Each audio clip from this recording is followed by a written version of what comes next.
मंदिर के लिए कई कई सदियों तक कई कई पीढ़ियों ने अखंड अविरत एक निष्ठ प्रयास किया। आज का ये दिन उसी तप त्याग और संकल्प का प्रतीक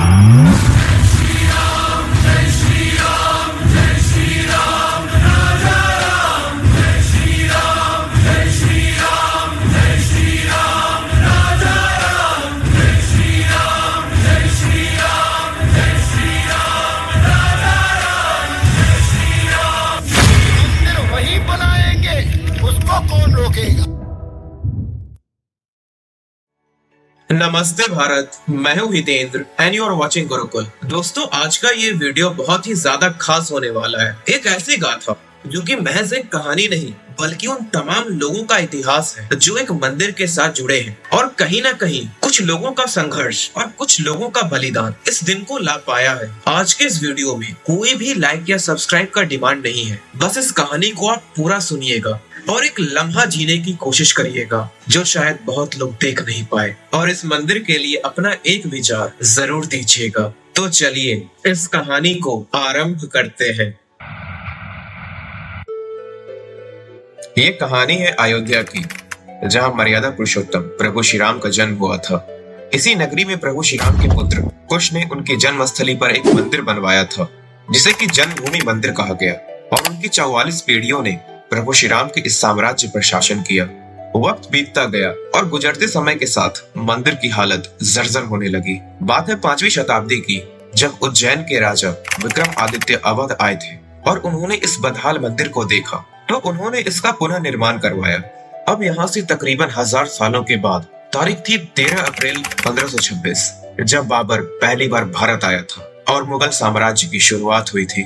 2 साल बाद बाबर की सेना पहुंचती है अयोध्या, अवध, और इसी दौरान साल 1528 से 29 के बीच बाबर के आदेश पर उसके सेनापति मीर बाकी ने जन्मभूमि मंदिर को तोड़कर बाबरी मस्जिद बनाई।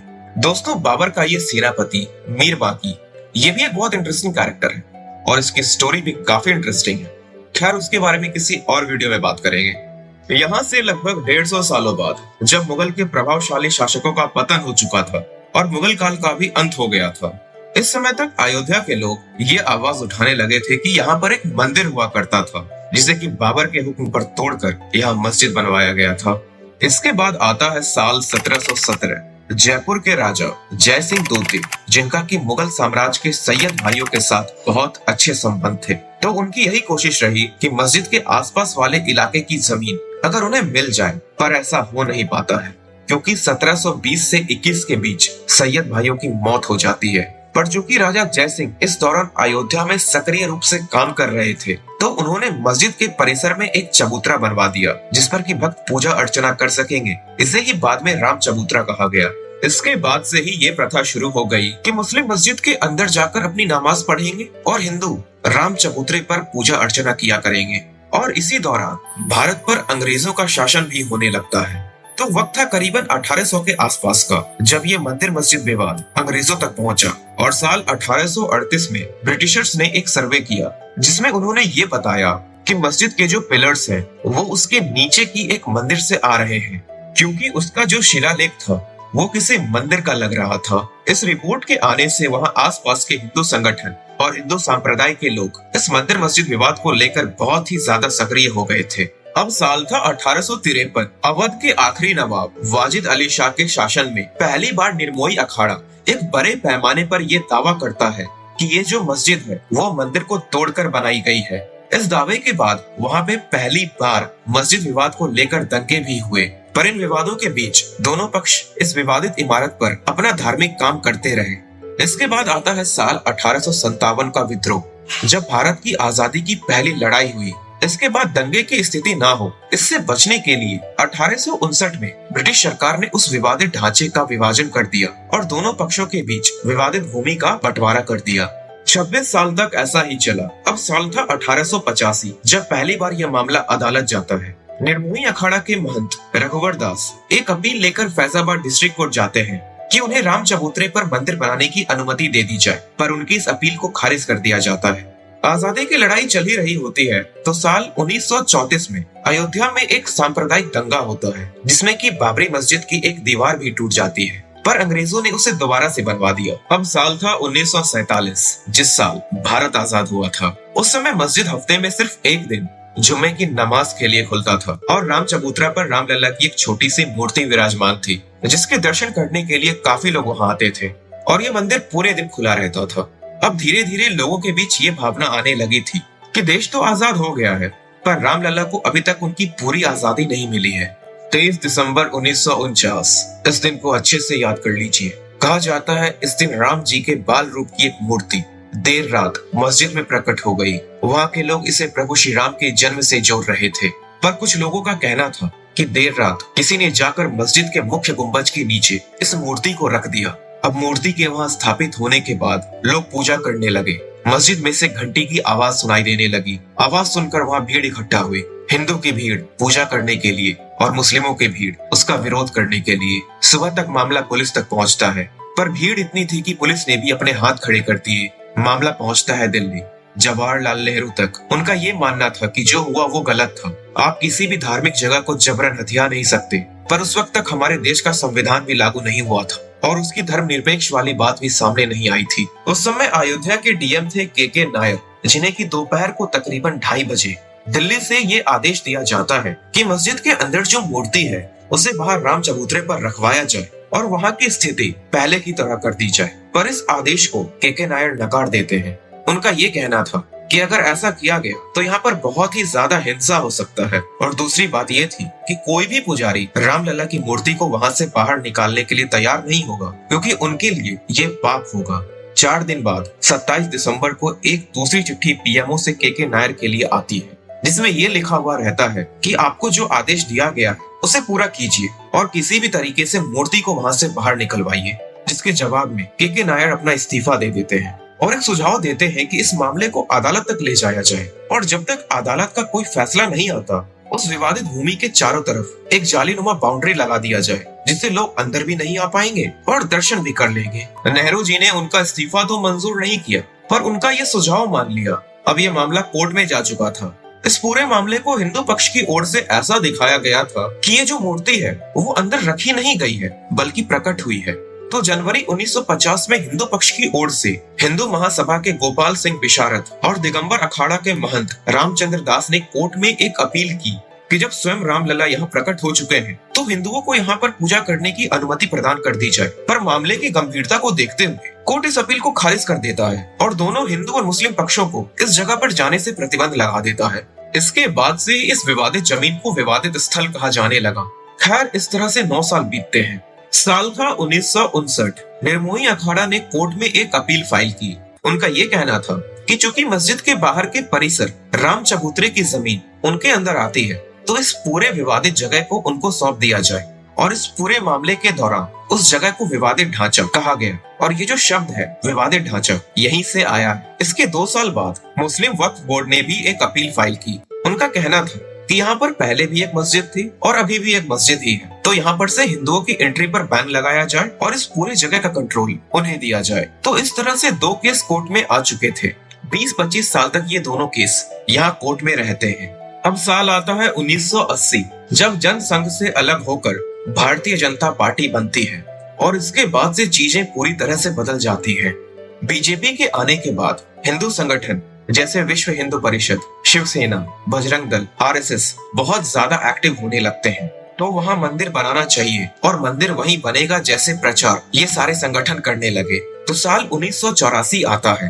ये चुनावों का साल था। विश्व हिंदू परिषद अप्रैल महीने में दिल्ली के विज्ञान भवन में एक धर्म संसद का आयोजन करती है, और इस धर्म संसद में बीजेपी के बड़े बड़े नेता जैसे लाल कृष्ण आडवाणी, मुरली मनोहर जोशी पहुंचते हैं, और यहाँ पर विश्व हिंदू परिषद के प्रेसिडेंट अशोक सिंघल ये ऐलान करते हैं कि मंदिर जो है वहीं बनेगा, और उसके पहले वो सीतामढ़ी से अयोध्या तक एक रथ यात्रा निकालेंगे, और साथ ही देश भर से ऐसे शिलाएं जिस पर श्री राम लिखा होगा वो भी भेजे जाएंगे। पर इसके 6 महीने बाद इंदिरा गांधी की मौत हो जाती है, जिससे देश की हालत बिगड़ जाती है, और जो भी धर्म संसद में ऐलान किया गया था वो भी टल जाता है। अब इसके बाद 40 साल के राजीव गांधी देश के सबसे युवा प्रधानमंत्री बनते हैं। तो साल चल रहा था 1984 से 85 का। ये बात देश भर में होने लगी थी कि वहाँ मंदिर बनवाया जाए और हिंदुओं को पूजा करने दी जाए, और इस पर विश्व हिंदू परिषद और भारतीय जनता पार्टी एक्टिवली काम कर रहे थे। साल था 1986 का। सारे पॉलिटिकल पार्टीज 1989 के इलेक्शन के लिए काम शुरू कर चुके थे। कांग्रेस भी ये बात जानती थी कि बीजेपी को हिंदू संगठनों का सपोर्ट है, तो राजीव गांधी भी ये नहीं चाहते थे कि वो किसी भी समुदाय को अपने विरोध में ले जाए। तो इसी साल एक केस आता है, शाह बानो केस, जिसमें सुप्रीम कोर्ट का ये फैसला आता है कि एक डाइवोर्स मुस्लिम महिला को उसका पति मेंटेनेंस चार्ज देगा। और इस निर्णय के बाद मुस्लिम समुदाय में नाराजगी आ जाती है। तो सरकार के खिलाफ उनकी नाराजगी को दूर करने के लिए राजीव गांधी की गवर्नमेंट सुप्रीम कोर्ट के इस फैसले को बदल देती है। बट फिर इस पर हिंदू नाराज हो जाते हैं और इसके बाद राजीव गांधी पर बहुत सारे आरोप भी लगाए जाते हैं। तो 1 फरवरी 1986 को वो कुछ ऐसा करते हैं जो कि बड़ा आश्चर्यजनक था। फैजाबाद डिस्ट्रिक्ट कोर्ट में राम मंदिर के गेट को लेकर एक मुकदमा आता है और 1 घंटे के भीतर इसकी सुनवाई भी हो जाती है और मंदिर के दरवाजे भी खोल दिए जाते हैं।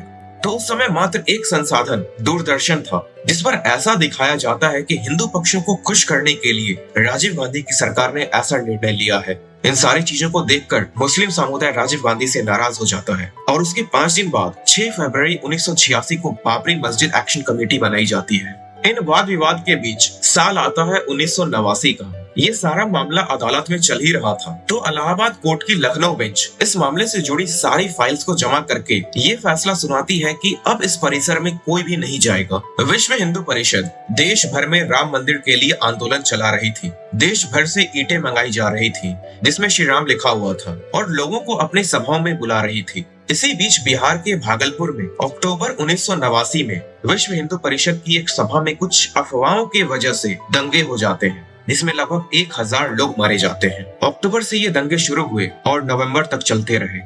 9 नवंबर 1989 को विश्व हिंदू परिषद उस विवादित जगह के पास शिलान्यास करने का ऐलान करती है। ये बात सरकार तक पहुंचती है। सरकार को ये डर था कि जो कार सेवक वहां आएंगे वो मस्जिद को नुकसान पहुंचा सकते हैं। उस वक्त केंद्र और उत्तर प्रदेश दोनों में कांग्रेस की सरकार थी, पर चूंकि राजीव गांधी आने वाले चुनाव में हिंदू पक्ष का समर्थन चाहते थे तो वो विश्व हिंदू परिषद की बात मान लेते हैं। और बीजेपी धर्म की राजनीति कर ही रही थी तो कांग्रेस भी ये मौका खोना नहीं चाहती थी। तो शिलान्यास की बात पे राजीव गांधी अपना समर्थन दे देते हैं और अपने चुनाव की कैंपेन भी अयोध्या से ही शुरू करते हैं। पर फिर भी कांग्रेस हार जाती है। वीपी सिंह नेशनल फ्रंट से जीतते हैं और बीजेपी का सपोर्ट लेते हैं। गौर करने वाली बात यह है कि 1984 के इलेक्शन में बीजेपी को मात्र 2 सीटें मिली थी, पर राम मंदिर का मुद्दा उठाकर और हिंदू संगठनों का सपोर्ट लेकर 1989 के चुनाव में इन्हें 85 सीटें मिली और वीपी सिंह देश के प्रधानमंत्री बने। तो 25 सितंबर 1990 को बीजेपी के बड़े नेता लाल कृष्ण आडवाणी सोमनाथ से अयोध्या एक रथ यात्रा का ऐलान करते हैं और उस समय नरेंद्र मोदी गुजरात में थे और इस रथ यात्रा को निकालने में उनका अहम योगदान था। 30 अक्टूबर 1990 को ये रथ यात्रा अयोध्या पहुंचेगी, पर जहां जहां ये रथ यात्रा पहुंच रही थी वहां वहां दंगे हो रहे थे। देश भर में कर्नाटक, आंध्र प्रदेश, गुजरात, यूपी, इन सभी राज्यों में काफी दंगे हुए। तारीख थी 23 अक्टूबर 1990। रथ यात्रा शुरू होने के लगभग 1 महीने बाद ये बिहार के समस्तीपुर पहुंचने वाली होती है। उस समय बिहार के मुख्यमंत्री थे लालू प्रसाद यादव और वहां के डीआईजी थे रामेश्वर उरांव। तो उन्हें एक फोन जाता है कि इस रथ यात्रा को रोका जाए। इसके बाद रामेश्वर उरांव समस्तीपुर के लिए रवाना होते हैं और रथ यात्रा को रोकते हैं और साथ ही लाल कृष्ण आडवाणी और प्रमोद महाजन जो कि बीजेपी के एक और दिग्गज नेता थे उन्हें गिरफ्तार किया जाता है। अब जैसे ही ये खबर पहुंचती है दिल्ली बीजेपी के कार्यालय में, वो वीपी सिंह की सरकार से अपना समर्थन वापस ले लेते हैं और इससे वीपी सिंह की सरकार गिर जाती है। लाल कृष्ण आडवाणी को बिहार के दुमका में रखा गया था। 12 दिनों तक वो सिंचाई विभाग के पोस्ट ऑफिस में रहे। पर चूंकि 30 अक्टूबर को इस रथ यात्रा का समापन अयोध्या में होना था तो बड़ी संख्या में देश भर से कार सेवक अयोध्या आ चुके थे। आडवाणी जी की गिरफ्तारी की वजह से इन कार सेवकों में आक्रोश भरा हुआ था, जिस वजह से अयोध्या में हिंसा की स्थिति बन जाती है। बड़ी संख्या में कार सेवक मस्जिद के ऊपर चढ़ जाते हैं और झंडा गाड़ देते हैं। वहाँ पर बड़ी भगदड़ की स्थिति बन जाती है। उस समय यूपी में समाजवादी पार्टी की सरकार थी और मुलायम सिंह वहाँ के मुख्यमंत्री थे। प्रदेश की ये हालत देखते हुए उन्होंने कार सेवकों पे गोली चलाने का आदेश दे दिया। इस पर बहुत सारे कार सेवक मारे गए थे। यही वो घटना थी जिसके बाद मुलायम सिंह को मुल्ला मुलायम का टैग दिया गया था। खैर साल आता है 1991, फिर से चुनाव होने वाला था, पर इलेक्शन कैंपेन में ही राजीव गांधी की मौत हो जाती है। इस चुनाव में सहानुभूति से कांग्रेस को वोट मिलता है और वो 244 सीटों से चुनाव जीत जाती है। पीवी नरसिम्हा राव भारत के नए प्रधानमंत्री बनते हैं और इसी साल यूपी में विधानसभा चुनाव भी था। और चूंकि मुलायम सिंह ने कार सेवकों पर गोलियां चलवाई थी, तो आम जनता उनके खिलाफ थी, इसलिए उनकी पार्टी चुनाव हार जाती है और सत्ता में आती है भारतीय जनता पार्टी। उत्तर प्रदेश में पहली बार बीजेपी की सरकार बनती है और मुख्यमंत्री बनते हैं कल्याण सिंह।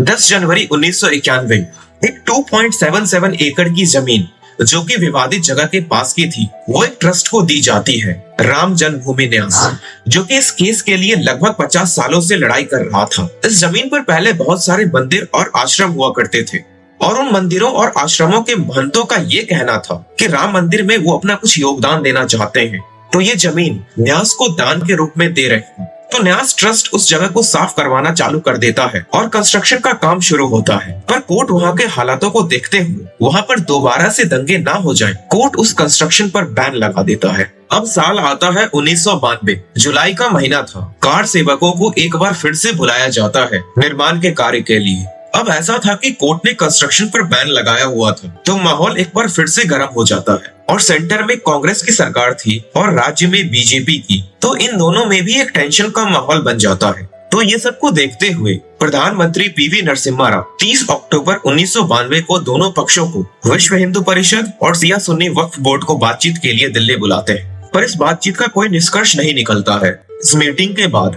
विश्व हिंदू परिषद के नेता वहां से निकलते हैं और दिल्ली में ही किसी प्राइवेट जगह पर जाके मीटिंग करते हैं और देश भर में ये ऐलान करते हैं कि एक हफ्ते के बाद यानी 6 दिसंबर 1992 को कार सेवा दिवस मनाया जाएगा और देश भर से कार सेवक अयोध्या आएंगे और कार सेवा करेंगे। ये वही दिन था जिस दिन मस्जिद को तोड़ा गया था। अब ऐसा कहा जाता है कि ये जो 6 दिसंबर वाली प्लानिंग थी वो 10 महीने पहले ही हो चुकी थी और इंटेलिजेंस ब्यूरो के ऑफिसर्स ने इस बात की रिपोर्ट भी पीएम को दी थी, जिस वजह से पीवी नरसिम्हा राव प्रेशर और टेंशन में भी थे। सेंटर से बार बार ये कहा जा रहा था कि यूपी में प्रेसिडेंट रूल लगा दिया जाए, बट कल्याण सिंह की सरकार लगातार ये आश्वासन दे रही थी कि ऐसी कोई भी परिस्थिति नहीं आएगी, जो भी कार्यक्रम है वो 200 गज की दूरी पर होगा। पर ऐसा भी कहा जाता है कि कल्याण सिंह ने वहां के पुलिस अधिकारियों को ऐसे आदेश दिए थे कि अगर कुछ भी होता है या कोई भी हिंसा भड़कती है तो वो किसी भी कार सेवक पर गोली नहीं चलाएंगे। तो 1 दिसंबर से कार सेवक अयोध्या आने लगते हैं। 5 दिसंबर की शाम एक सभा का आयोजन होता है, उसमें लाल कृष्ण आडवाणी, उमा भारती, अटल बिहारी वाजपेयी जैसे लीडर्स का भाषण होता है। वो स्पीच बहुत ही ज्यादा एग्रेसिव और उग्र करने वाली थी। अगले दिन 6 दिसंबर 1992 लगभग 2 लाख कार सेवक अयोध्या पहुंचते हैं और उनके साथ बीजेपी के सीनियर लीडर्स और अलग अलग हिंदू संगठनों के लीडर्स उमा भारती, अटल बिहारी वाजपेयी, मुरली मनोहर जोशी, अशोक सिंघल, लाल कृष्ण आडवाणी जैसे दिग्गज नेता वहां पर मौजूद थे। सुबह 5 बजे से वहां पर भीड़ इकट्ठा होनी चालू हो जाती है और 10 बजे तक ये सारे बड़े नेता भी वहां पहुंच जाते हैं। सरकार द्वारा कुछ नेताओं पर वहां आने जाने को लेकर पाबंदी लगाई हुई थी। उमा भारती उनमें से एक थी, तो उस समय उन्होंने अपना सर मुड़वाया हुआ था ताकि पुलिस उन्हें पहचान ना सके।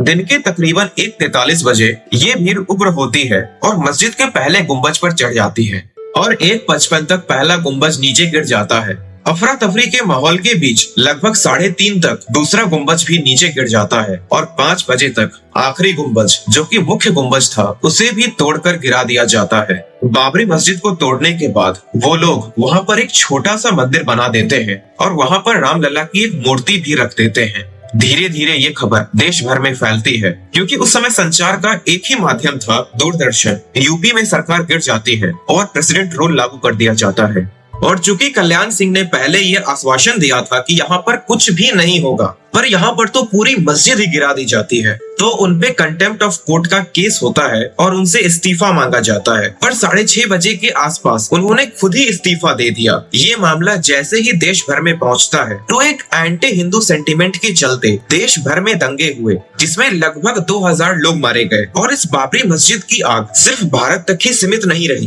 पाकिस्तान में लगभग 30 मंदिरों को तोड़ा गया, लोगों के दुकान जलाए गए, उनको मारा गया। बांग्लादेश में भी मंदिर तोड़े गए, वहाँ भी लोगों को मारा गया। अब इस घटना के 10 दिन बाद 16 दिसंबर 1992 को जस्टिस मनमोहन सिंह लेब्राहन की एक कमीशन बनाई जाती है और उन्हें ऐसा बोला जाता है कि पता लगाइए इन सारे मामलों के पीछे का दोषी कौन है। इन सारी चीजों के बीच आक्रोश का माहौल मुंबई तक पहुंचता है और वहां पर दंगे होना चालू होते हैं, जिसमें कि 900 लोग वहां मारे जाते हैं। लाखों की प्रॉपर्टी को आग लगा दी जाती है। बताया जाता है कि इनमें से एक दफ्तर टाइगर मेनन और याकूब मेनन का था, जिसके बदले में इन्होंने 1993 के मुंबई बॉम्ब ब्लास्ट करवाए, जिसमें कि 257 लोग मारे गए थे। तो इस तरह से ये विवाद मस्जिद गिराने से लेकर मुंबई बॉम्ब ब्लास्ट तक पहुंचता है। इन हालातों के बीच कई सालों तक ये मामला शांत रहता है। अब साल आता है 2001। केंद्र में थी बीजेपी की सरकार, तो विश्व हिंदू परिषद बहुत कड़क रूप में सरकार को एक संदेश देती है कि अब राम मंदिर बनवाने की प्रक्रिया चालू की जाए, नहीं तो मंदिर निर्माण का कार्य वो लोग खुद करना चालू कर देंगे। और तारीख तय होती है उस साल की बाबरी मस्जिद की जो बरसी होगी, उस दिन से निर्माण कार्य शुरू किया जाएगा और मार्च 2002 तक निर्माण कार्य पूरा किया जाएगा। अब इस वक्त देश के प्रधानमंत्री थे अटल बिहारी वाजपेयी। वो ये चाहते थे कि अब देश को थोड़ा फाइनेंस और प्रगति की ओर ध्यान देना चाहिए। वो थोड़ा इस मंदिर मस्जिद जैसे मामलों से दूरियां बना लेना चाहते थे, पर इस मामले को सुलझाने के लिए उन्होंने एक अयोध्या समिति का गठन किया। ये समिति आपस में हिंदुओं और मुस्लिमों से बातचीत करके ये मामला सुलझा ले, क्योंकि ये मुद्दा अब बहुत लंबा चल चुका है। इसके लिए वो एक senior IPS officer Shatrughan Singh को भी अपॉइंट करते हैं। लेकिन 15 अक्टूबर 2002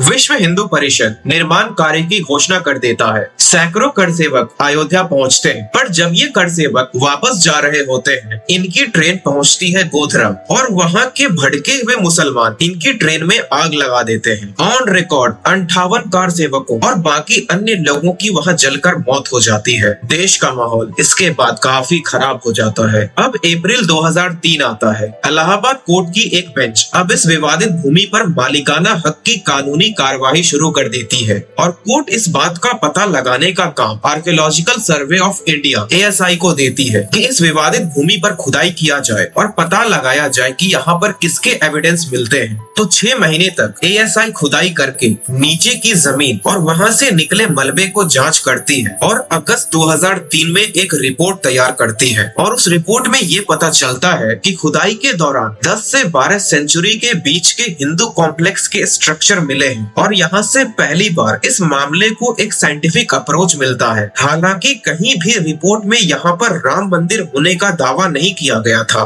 पर ASI की रिपोर्ट आने के बाद भी ये मामला कोर्ट में चल ही रहा था। जुलाई 2005 उस विवादित ढांचे के पास राम चबूतरे पर लश्कर-ए तालिबान का एक आतंकी हमला होता है। ये आतंकी नेपाल के रास्ते आए थे और अयोध्या में अटैक प्लान किया था। 6 लोग इस हमले में मारे गए थे, पर इन आतंकियों को पकड़ लिया जाता है। अब इस हमले के बाद लोगों का ये अपील था कि उस इलाके की घेराबंदी कर दी जाए और उस जगह को बुलेट प्रूफ कांचों से कवर कर दिया जाए। इस अपील को मुस्लिम पक्ष विरोध करते हैं। उनका कहना था कि ये कोर्ट के पहले के ऑर्डर का उल्लंघन होगा, जिसमें ये कहा गया था कि वहाँ की पहले की यथास्थिति बनी रहनी चाहिए। अब साल आता है 2006 और लगभग 14 साल बाद MS लेब्राहन की लेब्राहन कमीशन, जो कि 1992 में बनी थी, जिसे कि 92 के डेमोलिशन केस के दोषियों को खोजने का काम मिला था, वो लगभग 48 एक्सटेंशन की अपनी एक रिपोर्ट बनाती है, जिसे कि उस समय के प्रधानमंत्री मनमोहन सिंह के सामने पेश किया जाता है।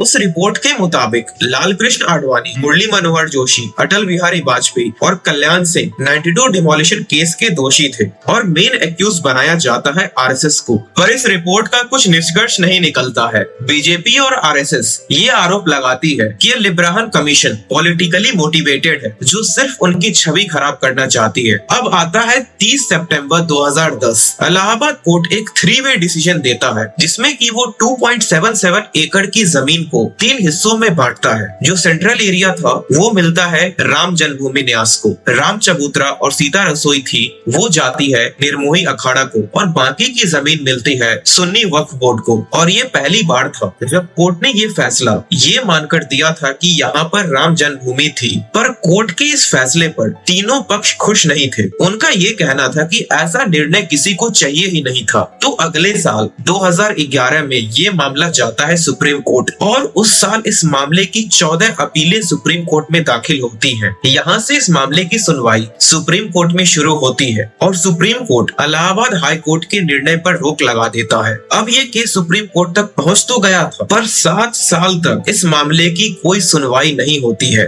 अब आता है साल 2017 का अगस्त महीना। सुप्रीम कोर्ट एक मीडिएशन पैनल बनाता है, जिसके बाद इस केस की सुनवाई में काफी तेजी आ जाती है। 16 अक्टूबर 2019 का दिन था जब सुप्रीम कोर्ट ने मालिकाना हक को लेकर अपनी पहली सुनवाई खत्म की और उसी के बाद अगले महीने 9 नवंबर 2019 का वो ऐतिहासिक फैसला आया जिसका सबको इंतजार था। 5 जजों की बेंच ने एएसआई की रिपोर्ट को ध्यान में रखते हुए और वहाँ के एविडेंस को देखते हुए और चूंकि मुस्लिम पक्ष कोई भी ठोस सबूत नहीं दे पाई थी, तो कोर्ट ने अपने आर्टिकल 142 के विशेष अधिकार को यूज करते हुए ये 2.77 एकड़ की जमीन रामलला विराजमान को सौंप दी। अब ऐसा कहा जाता है कि ये जो रामलला विराजमान जो पक्ष था, यहाँ राम जी स्वयं आकर अपना केस लड़ रहे थे। पर ऐसा कैसे हो सकता है? वो तो कोई फिजिकल फॉर्म में है ही नहीं, तो ये कैसे पॉसिबल है? साथियों, ऐसा है कि कानून की नजरों में ये माना जाता है कि कहीं पे भी जहाँ पे कोई धार्मिक स्थान है, वहाँ पे जो विराजमान भगवान या देवी देवता है, उन्हें कोर्ट एक व्यक्ति के रूप में ही कंसिडर करता है और उन्हें वो सारे अधिकार मिलते हैं जो एक भारतीय नागरिक के पास होते हैं। तो इस तरह से रामलला ने अपना ये केस लड़ा। 5 फरवरी 2020 को राम जन्मभूमि ट्रस्ट के कस्टोडियन, जो कि इस मंदिर की देखरेख करेगा, उसे कोर्ट की मंजूरी मिलती है और 5 अगस्त 2020 को प्रधानमंत्री मोदी अयोध्या पहुंचते हैं और वहां पर राम मंदिर की भूमि पूजन करते हैं और मंदिर का शिलान्यास करते हैं। सुन्नी वक्फ बोर्ड को 5 एकड़ की जमीन अलग से दी जाती है। कोर्ट के इस फैसले को दोनों पक्षों ने बिना किसी विरोध के माना और हमारे देश की खूबसूरती देखिए कि इस देश की सबसे लंबे चलने वाले विवाद का जब आखिरी फैसला आया तो किसी भी पक्ष ने कोर्ट के इस फैसले पर नाराजगी नहीं दिखाई। किसी भी पक्ष ने ऐसा कुछ नहीं किया कि दूसरे पक्ष की भावनाओं को ठेस पहुंचे। उम्मीद है कि हम ये एकता हमेशा बरकरार रखेंगे। जय हिंद, जय श्री राम।